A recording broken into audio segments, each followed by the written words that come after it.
After these messages, we'll be right back. It's the NOAH-O. Came out the store, we're raising the 804.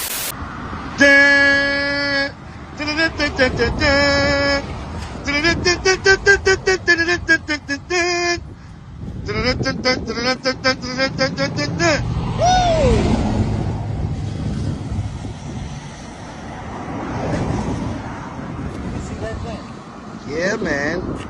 Hey, man, rain, sleet, or snow. Where are you gonna be the 30th through the 2nd? Charged up, man. Hey, slap. Back to the show. If you don't help others, you can't really be successful. So it's like, you know, fame, attention, clout, whatever it is, money, whatever it is that you do what you do for is not real. But maintaining and building genuine connections with people, you know, is really essential. So when I was born, he told me that I represented a new beginning, like a chance to do things over.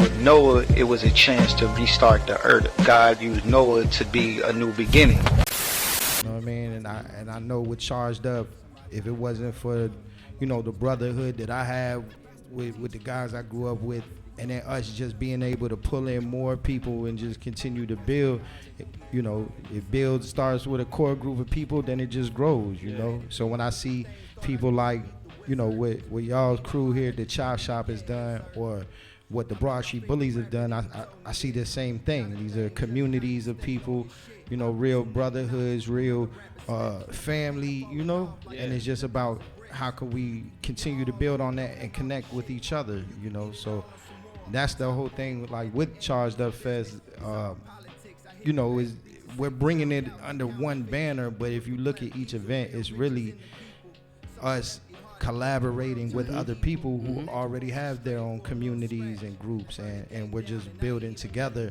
and trying to highlight as many others as possible. Yeah. You know what I mean? Nah, I think that's incredible, Yes, because sir. I think one big thing that, especially I was saying Virginia, you know, I'm from the D.C. area, Northern Virginia, but there's that big crab in the barrel mentality, and this is literally breaking that stereotype. Like, it's not no crab in the barrel. It's, hey, how many of us can come together as a unit and put on for what we're doing? And I think that's incredible and very inspiring. So, nah, like, thank you for that. Thank y'all, man. That's that, like you said, it's just us. Yeah. If there's things that we've witnessed growing up or witnessed like in our own, you know, area, community, whatever, region, city, it's up to us to change that narrative, you know. The same thing like you're saying, people say about Northern Virginia. I've heard these things repeated everywhere I've been, right? You know, sometimes people in Virginia think like, well, if we could only be like those guys or those people over there in this city or that city, but I've been to a lot of cities and I've heard people in each city say the same thing. So it's like, That's so real.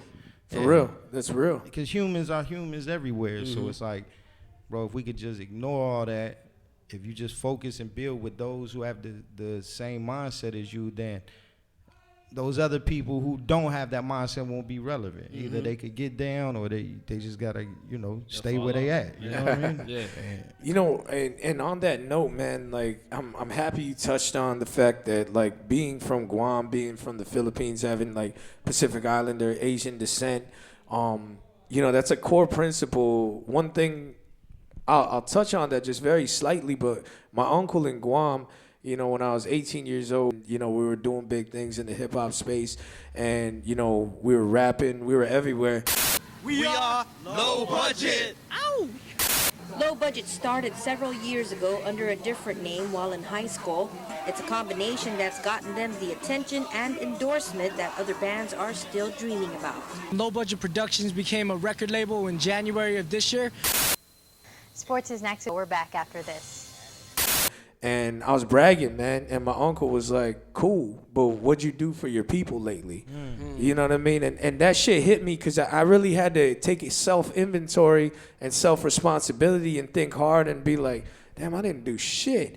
So, you know, I started with small things like helping with beach cleanups and then like painting bus stops that were like, you know, defamed and stuff like that. You know what I mean? Not street art, but like people writing obscene words, like, you know, bad words, and kids are there seeing that. And so, you know, my goal was, so not just if my uncle asked me, but like at the end of this life, if I'm ever asked, like, what'd you do for your people lately? You know what I mean? I could be like, I participated in these things. And, you know, a billionaire right here in Richmond, my first sales conference, they asked him, you know, what's your definition of success at a sales conference? And this guy was a billionaire. And he said, my definition of success isn't how much money a man makes, but how many people are better off because he lived. Yeah. You know what I mean? And so one thing that I saw, you know, why I fuck with Noah so hard and like, you know what I mean, ride for him, and I'm down to support his brand and everything that he's putting out there, is because, you know, when I first met him, bro, I had the honor of going to the Charged Up store. This guy's so slick, bro. He had my music and my music video playing in that thing right when I walked in. I was like, damn, bro, this guy set it up. But that didn't even bother me so much. The way he curated the store was the shit. He was showcasing other people's art and other people's legacy throughout. You know, it was like a museum, everything on the wall in there.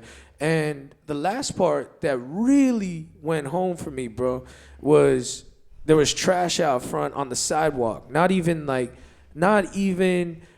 in where his store is at, but just on the general sidewalk. And this man took a broom and he went out there and he started sweeping the sidewalk and just being his brother's keeper. That moment, that's when I was like, all right, bro, I fuck with this guy. Like, whatever he needs, I got him.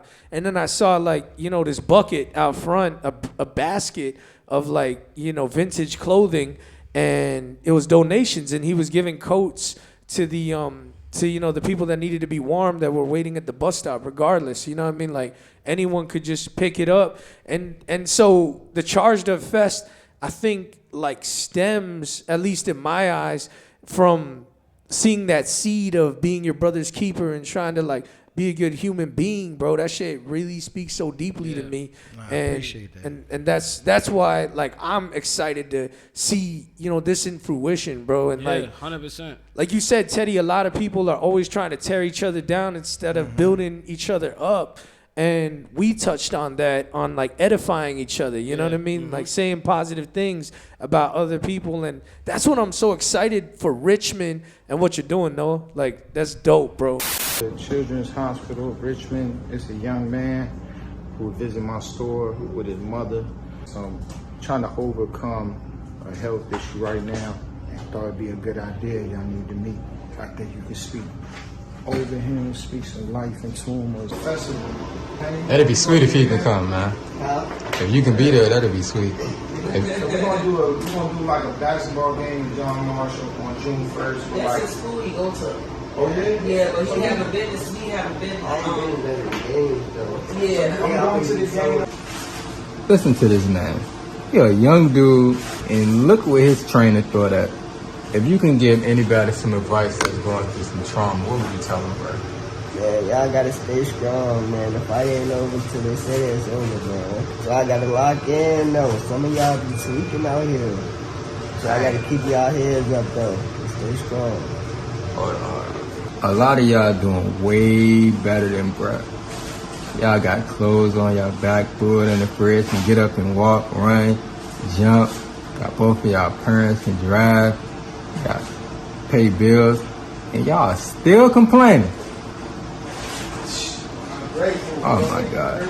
Like he said, lock in, man. The fight ain't over. Keep fighting, man.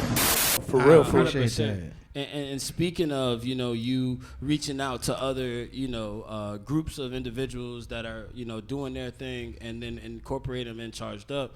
One in particular that I was, and I'm very excited to, you know, see is the forum or the panel. The panel. Yeah, so can you touch on that for a quick second? And what inspires you to get to go that route and to, you know, bring that into the fest?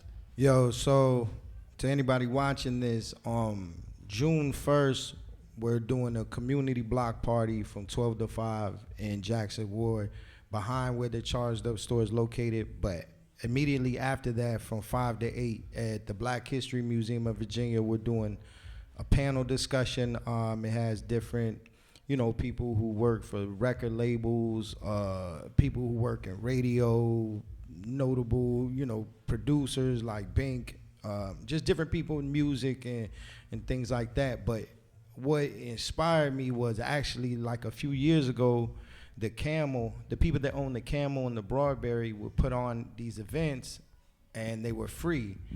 And they would have like a free event where they'd have different people who had different knowledge and music. They would all come together and just share it with each other.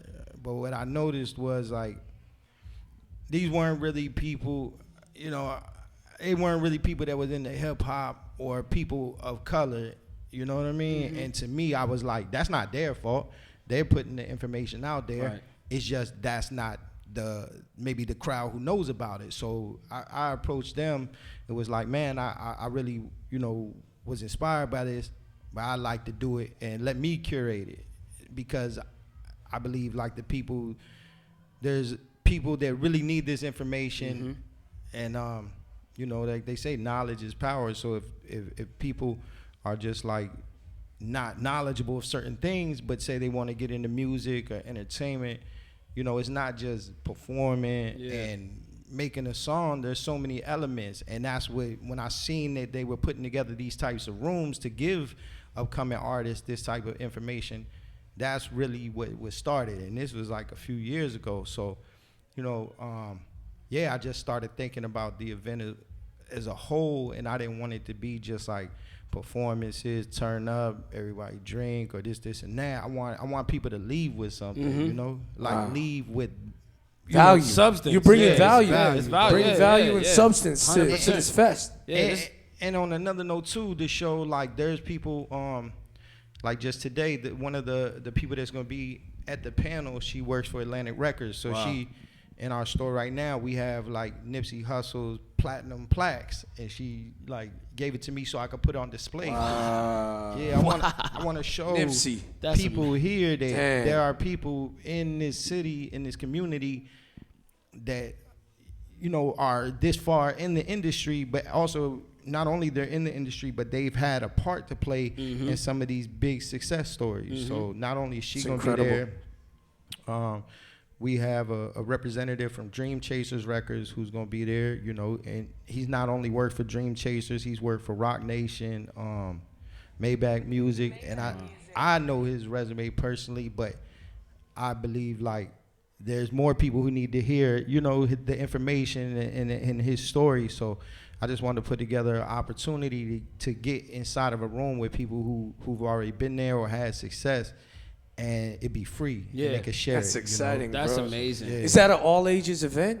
Yeah, all ages. Tickets are free. Charge at BNT.com. It's first come, first serve. So even if you get a ticket, the event starts at 5. How many can fit in there? Maybe like 100, less than 150. So you better get there fast. You should be there on time, because once we're at capacity, we can't let any more people in. Even if you RSVP'd, like it's still, you got to show up. Capacity is capacity. Yeah. It's just a day before the weekend. In a minute, bro. I finally got my bike. Let's go. Yo, this is love, man. I'm excited about this, y'all. Oh, shit. It's Trillipino. Who? Trillipino. Tuck your chain, nigga. Oh, no, it's on icy. I ain't tucking this down, bro.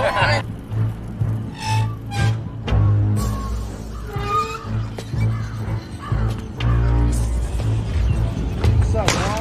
What's up, Steve? Yo, what's up, Teddy? What's good, no? Man, I like that chain. Let me see that. Yeah, bro. I just got. Hey, yo! My chain now. Damn, bro. I just. Hey, what's up with this bike? Bro, I just got to put a ride out, man. Man, this going to the fest. Donation, homie. Oh, hey, yo, that's my bike. Yo! That's my bike. Getting gritty in the city, if you feel me, Papa Willie. We outside with the homies, leave that bullshit at home. I'm a bully out on Broad Street, in the mic smoking. Girl, if you like it, here's a number to my phone. Billionaire.